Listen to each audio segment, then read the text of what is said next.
the winter of 1851, a teacher named Elizabeth Hartwell made a discovery in the basement of St. Catherine's Academy for Young Ladies that would haunt her for the rest of her life. Behind a false wall, in what appeared to be an abandoned storage room, she found 24 small beds, each with iron shackles still attached to the headboards. Beside each bed lay a single possession, a torn doll, a faded ribbon, a small wooden cross. On the wall, written in what appeared to be a child's desperate scrawl, were the words, "We are still here." The Massachusetts authorities buried Elizabeth's report so deep that it didn't surface again until 1987, when renovation workers found her original testimony sealed in a mason jar behind the Academy's altar. What they discovered about the fate of those 24 orphan girls would reveal one of New England's most carefully guarded secrets, a secret that 3 women calling themselves nuns had killed to protect. Before we continue with the story of St. Catherine's Academy, I need to tell you something important. This channel isn't for everyone, only for those brave enough to uncover the darkest secrets that history tried to bury. If you're one of the few who can handle the truth about what really happened in that Massachusetts Academy, hit that subscribe button and ring the notification bell. And I want to know, comment below and tell me what state you're listening from.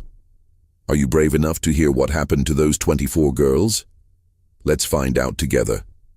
But first, we need to understand how a place of supposed sanctuary became a house of horrors. The year was 1834, and Massachusetts was experiencing unprecedented growth.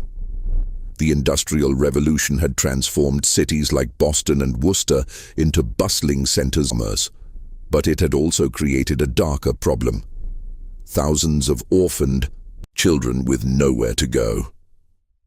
Salem, Massachusetts in 1834 was a city still carrying the weight of its infamous past.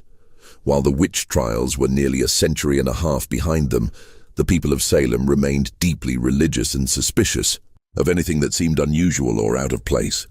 The Congregationalist churches dominated the religious landscape, their stark white steeples reaching toward gray New England skies like accusing fingers.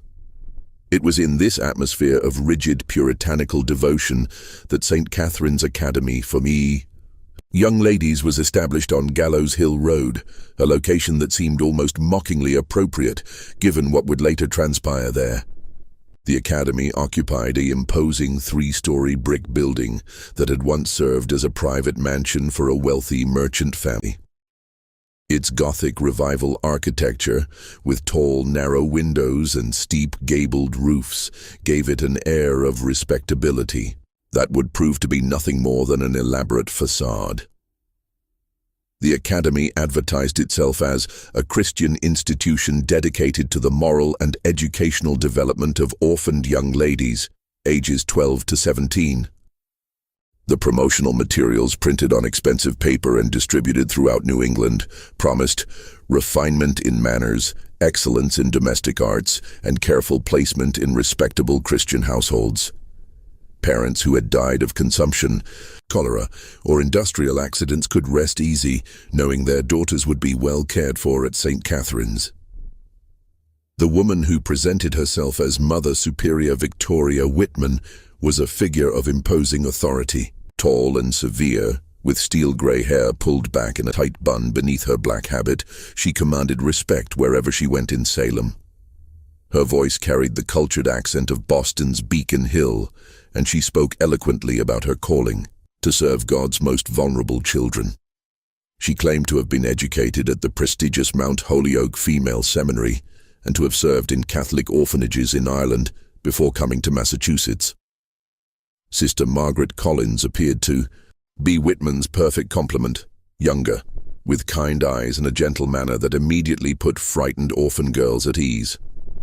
She taught literature and music, and her soft Irish accent reminded many of the girls of mothers they had lost.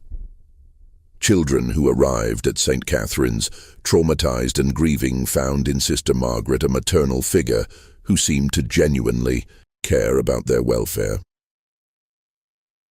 The third member of their Holy Trinity was Sister Agnes Murphy,